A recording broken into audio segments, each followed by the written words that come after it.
అయితే ఈ బొక్కలో ఐపీఎల్ మరి మేము ఆడము, ఈ కప్ ఏదో మీరే తీసుకెళ్ళిపోండి అని చెప్పి అయితే ఒక టీంని ఉద్దేశించి అంటున్నారనమాట. సో ఎందుకు అంటే ఆ టీంలో ఏంటంటే ఓపెనర్స్ నుంచి మిడిల్ ఆర్డరు, అలాగే బౌలర్సు, సో ఆల్రౌండర్సు, అసలు దేంట్లోనూ కూడా అసలు డోకా లేదనమాట.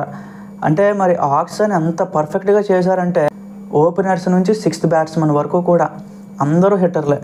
సో లాస్ట్ టైమే ఆల్మోస్ట్ 6 ఓవర్లో 160 రన్లు కొట్టారు. మరి ఈసారి ఇంత భారీ హిట్ రన్స్ పెట్టుకున్న ఇషాన్ కిషన్ ఉన్నాడు మళ్ళీ. సో బౌలర్లో మళ్ళీ సమీ యాడ్ అయిపోయాడు.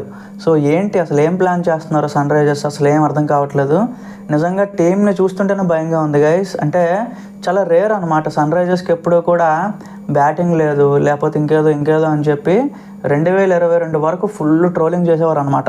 సో బౌలింగ్ మీద నెట్టుకొచ్చేవారు. వార్నరు, కేన్ మామ వీళ్ళిద్దరూ కూడా ఏదో అలా మేనేజ్ చేసేవారు అని చెప్పేవారు తప్ప ఎప్పుడూ కూడా ఊహించలేదు సన్ రైజర్స్ బ్యాటింగ్ ఎంత స్ట్రాంగ్ అయిపోద్ది అని చెప్పి ఎవరు ఊహించలేదన్నమాట. సో ఒకరిని పోతే ఒకరు, హెడ్ పోతే అభిషేక్ శర్మ పోతే క్లాసన్, అతను పోతే నితీష్ కుమార్ రెడ్డి, అతను పోతే అగైన్ ఇషాన్ కిషన్. సో ఇంకెవరిని టార్గెట్ చేయాలి, బౌలర్స్ కూడా చాలా కన్ఫ్యూజ్గా ఉంది. ఖచ్చితంగా సన్ రైజర్స్ అయితే ప్రతి మ్యాచ్ అయితే ఇంకా అవతలకే ప్రతి బాల్ నాకు వరకు కూడా. సో భారీ స్కోర్లు రిజిస్టర్ అయ్యే అవకాశం అయితే ఉంది గైస్. యువతల బ్యాటింగ్ ఎంత స్ట్రాంగ్గా ఉందో బౌలింగ్ కూడా అంతే స్ట్రాంగ్గా ఉండబోతుంది. సెమీ చాలా క్వాలిటీ బౌలర్, ఇండియాకే ఇంటర్నేషనల్ లెవెల్లో ఎన్నో మ్యాచ్లు గెలిపించాడు. సో డెత్ ఓవర్లో కూడా చాలా బాగా పడుతుంది. కమిన్స్ కూడా యాడ్ అయ్యాడు. సో ఇంకేం వెనకడు వేయక్కర్లేదు గైస్. సన్ రైజర్స్ అయితే A to Z పర్ఫెక్ట్ ఉన్నదన్నమాట.